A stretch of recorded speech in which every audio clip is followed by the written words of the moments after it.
സംസ്ഥാനത്ത് PM-ശ്രീ പദ്ധതി നടപ്പാക്കാൻ തന്നെ ബഹുമാനപ്പെട്ട കേരള സർക്കാർ തീരുമാനിച്ചു. LDFിൻ്റെ ഭരണകാലത്ത് ആരോടും പറയാതെ, ആരോടും ചോദിക്കാതെ, പരമരഹസ്യമായിട്ട് ഇവിടെ നിന്നൊരു ഗവൺമെൻറ് സെക്രട്ടറി ഡൽഹിയിൽ പോയി ഒപ്പിട്ടതാണ് ഈ പദ്ധതി. നമുക്കറിയാം, അതിനെ ചൊല്ലി ഇവിടെ വലിയ വാദ കോലാഹലങ്ങളൊക്കെ ഉണ്ടായി. പ്രതിപക്ഷ പാർട്ടികളെക്കാളും അധികം ശബ്ദം ഉയർത്തിയത് CPI-കാരാണ്. പ്രത്യേകിച്ച് സംസ്ഥാന സെക്രട്ടറി സഖാവ് ബിനോയ് വിശ്വം. ഈ നാട്ടിൽ PM-ശ്രീ നടപ്പാക്കാൻ പറ്റുകയില്ല, ശ്രീ പോർക്കലി ദേവിയാണ് സത്യം എന്ന് ശപഥം ചെയ്തതാണ്. അതിനെ തുടർന്ന് CPM-ന് വലിയ മനപ്രയാസമുണ്ടായി.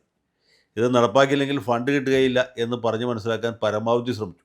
ശിവൻകുട്ടി ശ്രമിച്ചു, പിണറായി വിജയൻ ശ്രമിച്ചു, മറ്റെല്ലാവരും പല രീതിയിൽ ശ്രമിച്ചു നോക്കി. പക്ഷേ CPI-കാർക്ക് ബോധ്യപ്പെട്ടില്ല. അങ്ങനെ CPM-കാർ അതിൽ നിന്ന് വിജയകരമായിട്ട് പിന്മാറി. അതായത് കരാറിൽ ഒപ്പിട്ടു, പക്ഷേ നടപ്പാക്കില്ല. നടപ്പാക്കാൻ പറ്റാത്ത സാഹചര്യമുണ്ട്. കരാർ ഞങ്ങൾ തൽക്കാലത്തേക്ക് മരവിപ്പിക്കുകയാണ് എന്ന് ഡൽഹിയിലേക്ക് ഒരു കത്ത് എഴുതി അയച്ച് അവർ കൃതാർത്ഥരായി. പ്രതിപക്ഷ പാർട്ടികൾ ഭയങ്കരമായിട്ട് ഉറഞ്ഞു തുള്ളി എന്ന് ഞാൻ പറയേണ്ടതില്ലല്ലോ. കോൺഗ്രസ്സുകാരും മുസ്ലിം ലീഗുകാരും ജമാഅത്തെ ഇസ്ലാമിക്കാരും പോപ്പുലർ ഫ്രണ്ടുകാരും സുന്നികളും മുജാഹിദുകാരും എന്ന് വേണ്ട, ഈ നാട്ടിലുള്ള സകല ആളുകൾക്കും ഭയങ്കര എതിർപ്പാണ്. അപ്പോൾ LDF സർക്കാർ മാറി UDF വരുമ്പോൾ നമ്മളെന്താ വിചാരിക്കുക?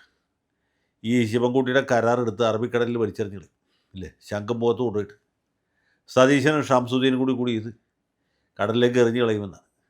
പക്ഷേ സംഭവിച്ചതെന്ന് വെച്ചാൽ മന്ത്രി ഷംസുദ്ദീൻ തന്നെ പറഞ്ഞു, ഇത് LDF ഒപ്പിട്ടതാണെങ്കിലും കരാർ നടപ്പാക്കാതിരിക്കാൻ നിർത്തിയില്ല. LDF സർക്കാരിൻ്റെ തുടർച്ചയാണ് UDF സർക്കാർ. അവർ വരുത്തിയ കമ്മിറ്റ്മെൻറ്റ് നടപ്പാക്കാൻ നമ്മൾ ബാധ്യസ്ഥരാണ്. ഇനി നടപ്പാക്കിയില്ലെങ്കിലുള്ള പ്രശ്നം എന്ന് വെച്ചാൽ കാശ് കിട്ടുകയില്ല. കാശാണല്ലോ പ്രധാനം. കാശിന് മീതെ കാക്ക പറക്കില്ല. അത് മുസ്ലിം ലീഗാണെങ്കിലും പറക്കില്ല എന്നുള്ളത് ലോകപ്രസിദ്ധമായിട്ടുള്ള കാര്യം. അയോധ്യയിൽ പള്ളി പൊളിച്ചപ്പോഴും കസേരയിൽ അള്ളിപ്പിടിച്ചിരുന്ന പാരമ്പര്യമുള്ള പാർട്ടിയാണ് നമ്മൻ്റെ പാർട്ടി.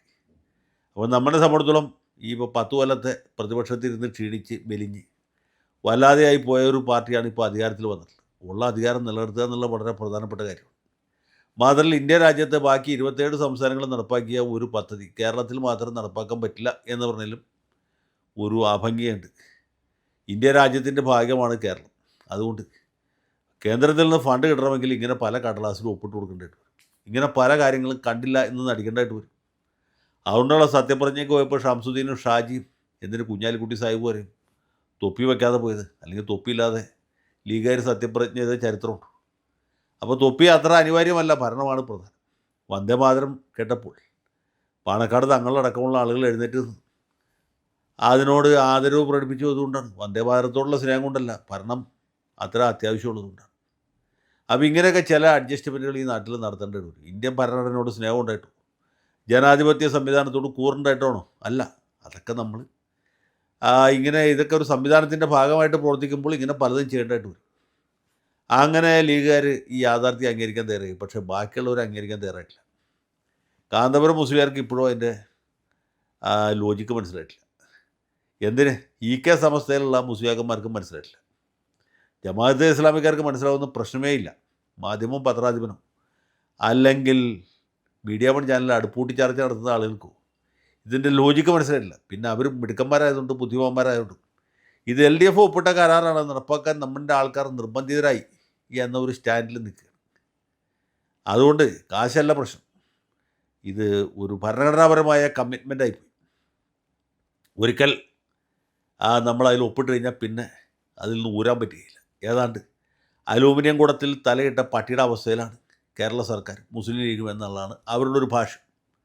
അലൂമിനിയം കുടത്തിൽ തലയിട്ട പട്ടിയുടെ അവസ്ഥ ഉണ്ടല്ലോ, അത് പിന്നെ ഒന്നുകിൽ കുടം വെട്ടിപ്പൊളിക്കണം, അതിന് ഫയർഫോഴ്സുകാരെ വിളിക്കണം. ഇപ്പോൾ ഇന്ത്യൻ യൂണിയനിൽ നിന്ന് വിട്ടുപോകണം കേരളം, എന്നാൽ മാത്രമേ ഈ കരാറിൽ നിന്ന് ഒഴിവാകാൻ പറ്റൂ. അപ്പോൾ അങ്ങനെ ഒരു സാഹചര്യത്തിൽ ഒപ്പിട്ടു. ഹറാമില്ല ഹറാമാണ്, അല്ലെങ്കിൽ പൈച്ചാൽ പന്നിയിറച്ചിയും ഹലാൽ എന്ന പ്രിൻസിപ്പിളിലാണ് അവർ ഉറച്ചു നിൽക്കുന്നത്. അതുകൊണ്ട് താത്വികമായിട്ടും ദാർശനികമായിട്ടും പ്രത്യയശാസ്ത്രപരമായിട്ടും ഒക്കെ എതിർപ്പുണ്ടെങ്കിൽ പോലും ഈ സാമ്പത്തികമായിട്ട് നമുക്ക് അതിനോട് യോജിപ്പാണ്. ആശയപരമായിട്ട് അല്ലെങ്കിൽ ആമാശയപരമായിട്ടുള്ള യോജിപ്പാണ് ഇപ്പോൾ PM-ശ്രീ പദ്ധതിയുടെ കാര്യത്തിൽ മുസ്ലിം ലീഗ് നടപ്പാക്കിയിട്ടില്ല. ലീഗുകാരെ സംബന്ധിച്ചിടത്തോളം ഇതൊന്നും വലിയ വിഷയമല്ല. എന്ത് PM-ശ്രീ അതൊന്നും വിഷയമുള്ള കാര്യമല്ല. നമ്മളെ സംബന്ധിച്ചിടത്തോളം ഈ കാശ് കിട്ടുക എന്നുള്ളതാണ് പ്രധാനം. അങ്ങനെ ഒരു സാഹചര്യത്തിൽ PM-ശ്രീയുമായിട്ട് മുന്നോട്ട് പോവുകയാണ്. എതിർക്കുന്നവർ എതിർക്കട്ടെ, അനുകൂലിക്കുന്നവർ അനുകൂലിക്കട്ടെ. ഈ വിദ്യാഭ്യാസ സ്ഥാപനങ്ങളിലൊക്കെ മോഡിയുടെ പടം വയ്ക്കുക, അല്ല അമിത്ഷാൻ്റെ പടം വയ്ക്കുക, ഏത് ദജ്ജാലിൻ്റെ പടം വയ്ക്കുകയും ചെയ്താലും നമുക്ക് വിരോധമില്ല, കാശ് കിട്ടും. പിന്നെ സിലബസിൻ്റെ കാര്യത്തിൽ അത് നമ്മൾ വിട്ടുകൊടുക്കില്ല. സിലബസ് നമ്മൾ തന്നെ തീരുമാനിക്കും. ഇനിയിപ്പോൾ അഥവാ കേന്ദ്രത്തിൻ്റെ സിലബസ് പഠിപ്പിച്ചാലേ കാശ് കിട്ടുള്ളൂ എങ്കിൽ ആ സിലബസ് നമ്മൾ അംഗീകരിക്കും, പക്ഷേ ക്ലാസ്സിൽ പഠിപ്പിക്കില്ല. ഇനി പഠിക്കണം എന്നുള്ള പഠിക്കണ്ട എന്ന് താല്പര്യമുള്ളവർ പഠിക്കണ്ട എന്ന് തന്നെ നമ്മൾ പറയും. അപ്പോൾ ഇങ്ങനെയൊക്കെയുള്ള അഡ്ജസ്റ്റ്മെൻറ്റുകൾ കൊണ്ട് മാത്രമേ ഈ രാജ്യത്ത് ഭരണം നിലനിർത്താൻ പറ്റുള്ളൂ. കാലം പഴയ കാലമല്ല. ഇവിടെ മൻമോഹൻ സിംഗ് അല്ല പ്രധാനമന്ത്രി. അതുകൊണ്ട് നമുക്ക് ഈ രീതിയിലൊക്കെ മുന്നോട്ട് പോകാനേ സാധിക്കുകയുള്ളൂ.